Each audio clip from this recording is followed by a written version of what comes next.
আজ আমি আপনাদের সাথে আমার রিয়েল লাইফ একটা স্টোরি শেয়ার করি, তারপরে আমি মেইন ভিডিও টপিক নিয়ে আলোচনা করি।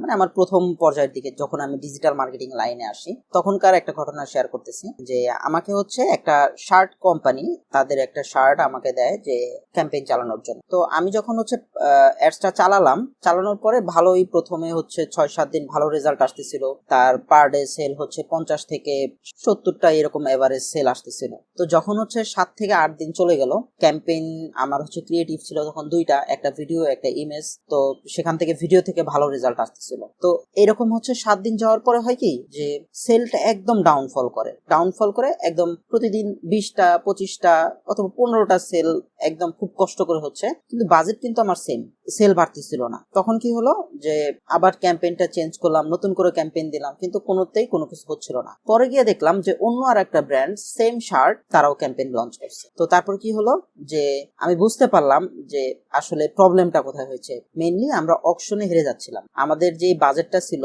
সেই বাজেটটা এবং ক্যাম্পেইনটা বেশ কিছুদিন যাওয়ার জন্য আমরা হচ্ছে অকশনে হেরে যাচ্ছিলাম, কারণ সিমিলার একটা প্রোডাক্ট অন্য আরেকজন অ্যাডস চালাচ্ছে। তো অকশনে হারার কারণে আপনার সেল কিন্তু ডাউন হয়। তো এখানে আসে মেইনলি আমাদের হচ্ছে হলো আজকের সেই টপিকটা, সেটা হচ্ছে বাজেট কখন বাড়াতে হবে। আমরা কখন বুঝবো যে আমাদের এখন বাজেট বাড়ানো দরকার বা আমাদের বাজেট এখন কমানো দরকার, অথবা আমাদের অ্যাডসটা বন্ধ করে দেওয়া দরকার। মেইন অ্যাডস বন্ধ করার একটা বিষয় বলি যে আপনার কাছে যদি প্রোডাক্ট না থাকে, আপনি যদি কাস্টমারকে স্যাটিসফাইড না করতে পারেন আপনার প্রোডাক্ট দিয়ে, তখন আপনি অ্যাডস বন্ধ করে দিবেন, একদম সোজা হিসাব। আর আপনার কখন হচ্ছে বাজেট বাড়ানো উচিত, মেইনলি যখন দেখবেন যে আপনার একটা প্রোডাক্ট হতে পারে সেটা হচ্ছে অন্য কেউ সেল করতেছে অথবা না করতেছে, এটা ম্যান্ডেটরি না। আমার ক্ষেত্রে যেটা হয়েছিল, তো আপনার ক্ষেত্রে এরকম না হতে পারে। আপনার ক্ষেত্রে হতে পারে কি যে একটা ক্যাম্পেইন অনেকদিন চলার ফলে হয় কি ক্যাম্পেইনটা ভালো রেজাল্ট দেয় না, তখন আপনার করতে হবে কি বাজেট বাড়াতে হবে। আরো যদি বেশি রেজাল্ট নিয়ে আসতে চান তাহলে অবশ্যই আপনাকে বাজেট বাড়াতে হবে। এন্ড বাজেটটা কি একবারে কি আপনি হচ্ছে হলো কি ধরেন পার ডে $50 আছে, আপনি বাড়ায় হচ্ছে $100 দিলেন না, এরকম কখনো করবেন না।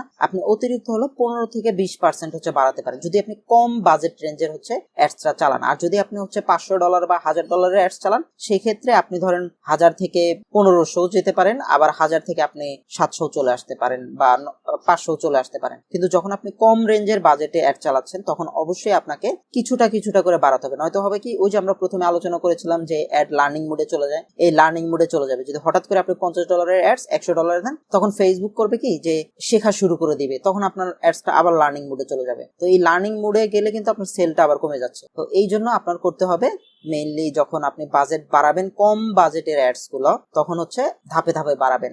প্রথমে 2-3 দিন পরে আপনি হচ্ছে $15 অথবা 15% বাড়িয়ে দিলেন, তারপরে আবার 2-3 দিন পরে হচ্ছে আপনি বাড়ালেন। এরকম করতে করতে একটা লিমিট পর্যন্ত যাবেন যে আপনার একটা অ্যাডস যেন অ্যাড ফাটিগে না চলে যায়। ঠিক আছে, এই অ্যাডস ফাটিক থেকে বাঁচার জন্য আপনি হচ্ছে আরেকটা ভিডিও দেখতে পারেন, আমি অলরেডি পাবলিশ করেছি, সেই ভিডিওটা দেখে নিতে পারেন। তো অ্যাড ফাটিগে না যাওয়ার আগ পর্যন্ত আপনি হচ্ছে বাজেট বাড়ান, বাজেট বাড়াতে আপনি হচ্ছে হলো একটা লিমিট পর্যন্ত গিয়ে স্টপ করে দেন। এতক্ষণ আমরা বাজেটটা বাড়ানোর বিষয় শুনলাম, এখন আমরা বাজেটটা কখন কমাবো। অনেকে আছে যে আমাদের সেল যদি আসা অফ হয়ে যায় বা সেল একদম কমে গেল, তখন গিয়ে হচ্ছে অ্যাডসটা অফ করে দেন বা বাজেট কমে দেন। তো এরকম না করে আসলে আমাদের হচ্ছে এখানে স্ট্র্যাটেজি নিয়ে খেলতে হবে যে আপনার যদি দেখেন যে আপনি যেই ইনভেস্ট করতেছেন সেই ইনভেস্টের থেকে লসে চলে যাচ্ছেন, যে একটা প্রোডাক্টে আপনি 100 টাকা 150 টাকা লাভ করতেন, সেখানে আপনি দেখতেছেন যে 100 টাকা 150 টাকা তো হচ্ছে না, আপনার লস হয়ে হচ্ছে হলো কি প্রোডাক্টের উপরে চলে যাচ্ছে, অথবা ধরেন আপনার লাভ হচ্ছে 50 থেকে 60 টাকা, এই লাভ দিয়ে আপনার বিজনেস চলবে না। তো আপনার তখন করতে হবে কি, তখন আপনার বাজেট কমাতে হবে। তো